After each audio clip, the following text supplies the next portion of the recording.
శ్రీరామచంద్రుల వారు లంక మీదకి యుద్ధానికి పోయినారు. ఇది సీతమ్మని ఇడిపించుకురావడానికి. యుద్ధం అయిపోయింది, ధర్మం గెలిచింది కాబట్టి సీతమ్మ వారిని తీసుకొని తిరిగి వస్తున్నారు. యుద్ధం జరిగేటప్పుడు అప్పుడు ధర్మయుద్ధం గంట మోగితే ప్రారంభం చేయాలి, గంట మోగితే మళ్ళీ బంద్ చేయాలి. రోజు సాయంత్రం బంద్ చేసేవాళ్ళు. సమీక్ష చేసుకునేది ఎట్లా ఉన్నారు ఏమైందని. ఒకరోజు రాముల వారు తన సైన్యాధిపతులతో కూర్చొని మాట్లాడుతుంటే వాళ్ళు చెప్పినారు, సార్ మన సైడ్ ధర్మం ఉన్నది, ఎటు చేసి మనం గెలవాలి, మరి రాక్షసులు పెద్దగా ఉన్నాయి, మన సైన్యం ఏమో కోతలైపోయినాయి, ఎట్లనే చేసి గెలవాలి సార్ నువ్వు ఆలోచించాలంటే, నా దగ్గర రామబాణం ఉందా, రామబాణం వేస్తే అందరు చచ్చిపోతారు, కానీ అందరు చచ్చిపోవడం కరెక్ట్ కాదు, అది సృష్టి నియమానికి విరుద్ధం, ఏం చేయాలంటే నువ్వే దేవుని నువ్వు ఎట్లన్నా సంభాలించుకో, మొత్తం మీద మనం గెలిచినట్టు చేయమని చెప్తే శ్రీరాముల వారు ఆ బాణం తీసి రామబాణం వేసినారు.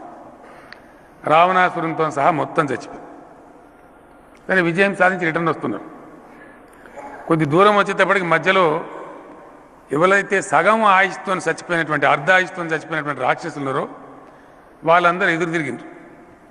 అయ్యా శ్రీరామచంద్రమూర్తి, మరి నువ్వు రామబాణం వేస్తేవి, దాన్ని గౌరవించి మేమంతా చచ్చిపోతుంది, మరి మా సగం ఆయుష్ సంగతి ఏంది?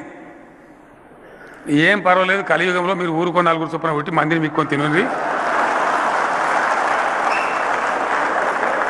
ఇక వీళ్ళంతా గా బాబతగాలి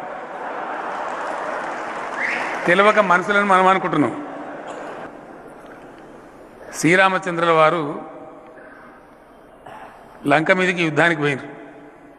ఇది సీతమ్మని ఇడిపించుకురావడానికి. యుద్ధం అయిపోయింది, ధర్మం గెలిచింది కాబట్టి సీతమ్మ వారిని తీసుకొని తిరిగి వస్తున్నారు. యుద్ధం జరిగేటప్పుడు అప్పుడు ధర్మయుద్ధం గంట మోగితే ప్రారంభం చేయాలి, గంట మోగితే మళ్ళీ బంద్ చేయాలి. రోజు సాయంత్రం బంద్ చేసేవాళ్ళు. సమీక్ష చేసుకునేది ఎట్లా ఉన్నారు ఏమైందని. ఒకరోజు రాముల వారు తన సైన్యాధిపతులతో కూర్చొని మాట్లాడుతుంటే వాళ్ళు చెప్పినారు, సార్ మన సైడ్ ధర్మం ఉన్నది, ఎటు చేసి మనం గెలవాలి, మరి రాక్షసులు పెద్దగా ఉన్నాయి, మన సైన్యం ఏమో కోతలైపోయినాయి, ఎట్లనే చేసి గెలవాలి సార్ నువ్వు ఆలోచించాలంటే, నా దగ్గర రామబాణం ఉందా, రామబాణం వేస్తే అందరు చచ్చిపోతారు, కానీ అందరు చచ్చిపోవడం కరెక్ట్ కాదు, అది సృష్టి నియమానికి విరుద్ధం, ఏం చేయాలంటే నువ్వే దేవుని నువ్వు ఎట్లన్నా సంభాలించుకో, మొత్తం మీద మనం గెలిచినట్టు చేయమని చెప్తే శ్రీరాముల వారు ఆ బాణం తీసి రామబాణం వేసినారు. రావణాసురునితో సహా మొత్తం చచ్చిపోయి కానీ విజయం సాధించి రిటర్న్ వస్తున్నారు. కొద్ది దూరం వచ్చేటప్పటికి మధ్యలో ఎవరైతే సగం ఆయుష్తో చచ్చిపోయినటువంటి అర్ధ ఆయుష్తో చచ్చిపోయినటువంటి రాక్షసులు ఉన్నారో వాళ్ళందరూ ఎదురు తిరిగిండ్రు. అయ్యా శ్రీరామచంద్రమూర్తి, మరి నువ్వు రామబాణం వేస్తేవి, దాన్ని గౌరవించి మేమంతా చచ్చిపోతుంది, మరి మా సగం ఆయుష్ సంగతి ఏంది? ఏం పర్వాలేదు, కలియుగంలో మీరు ఊరుకొని నలుగురు చొప్పున కొట్టి మందిని మీక్కొని తినండి.